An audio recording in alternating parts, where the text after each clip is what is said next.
this is kind of two stories put together that just happened to come out at the same time. And it's going to be sort of like our topic for this episode. Yeah, it's a little bit of a discussion provoker.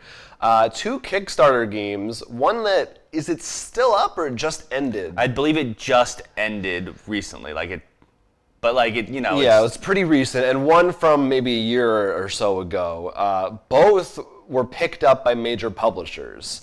And we talked about... Yeah, and both we talked about on this show. The first one, Mutant Chronicles Siege of the Citadel, is now being published by Fantasy Flight.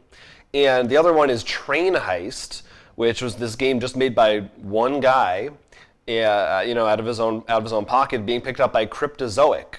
And they're going to be publishing that pretty soon, actually, like within the next few months. And there's a very interesting story about how it got picked up. The Cryptozoic one, I'm very curious about the story-wise. The Mutant one, I'm going to be honest, when we did pick it does feel, even description, it almost is like, because I know it's like one of the first 1v-all kind of things, if I recall.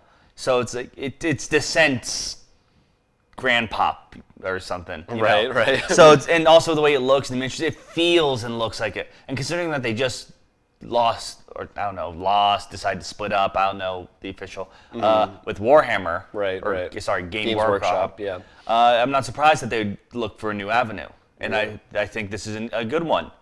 It's a popular game getting rebooted. It looks right at them. And I was actually thinking about some other game companies I'd actually be more surprised to see, or more likely to do this. Fantasy Flight, I think, only did this because of, like I said, it feels like a Fantasy Flight game. The Cryptozoic, I'm curious about the story, but the two I think of we're more likely to see this happen with, and then we'll discuss more after the story, are actually Upper Deck and Ultra Pro. Okay. Because I think both of them are starting to get more into trying to get more board games under their umbrella that aren't just, here's more, in Upper Deck's case, here's more legendary. They're like, no, let's actually try to get some new things there. While Upper Deck, is trying to... Ultra Pro. Sorry. They're just breaking into it. Just breaking in, and we're actually going to talk about one of their games later on. Well, I feel like we've now hyped way too much up this story of Train Heist. Basically, he wasn't going to print anymore, didn't make a lot of money, happened to get a call from somebody, a store owner, who said it sold really well for them. They took it to, I believe it was New York Toy Fair, had it on display, just showed it to Cryptozoic, and they just liked it so much that they picked it up and decided to carry it and put it into production very quickly. It sounds like that they're, while they're not, I think Upper Deck is a little bit more behind than Cryptozoic is, they're also trying to be like, we're not just the DC deck building game or just licensed games. Yeah, for sure. I definitely support the spreading of it, but it's very interesting, in particular with the Fantasy Flight one, because it almost feels right now like maybe that we're going to see, because earlier during our Gen Con videos, we talked about AEG's new style about pretty much bringing a lot of their games on the Kickstarter. Now it seems like we're going to see another trend when maybe like an independent person's going to put their thing on Kickstarter, and if it does well, they'll immediately get picked up by a It is interesting, yeah, because it seems like a thing that doesn't happen that often, but that is a lot of times they just skip Kickstarter. They'll just bring it to the publisher.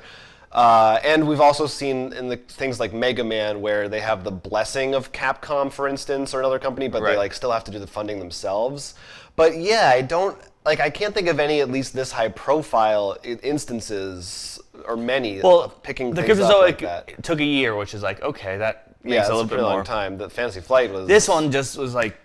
right out of the gate. And it's very... they must have been... I feel like they must have even been talking about it during the campaign.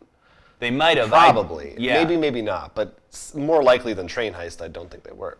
I'll have to double check on that one. Yeah. But I'm very curious whether this will be a coming trend, like I was saying before. Because in some ways, I'm very... it's either... it stinks. I'm very... we're talking about the people making the games, because it's like... So I have to do a Kickstarter before I even bring it to you or bring my idea to you. But at the same time, then it could be like, all right, if I do a Kickstarter, if I do well, I don't have to fly to each company to try to do it. I'm pretty much have my billboard by doing Kickstarter. Worst comes to worst, I make a few copies of the game and sell it. At best, I'm pretty much have a billboard out there. And if I succeed, then all these other companies might start bidding on me. That's a pretty good proof of concept. So I think it does have a chance to be very, very good for a lot of get some new board game developers into the board game world, and almost like headhunters for big companies. A great place for them to look.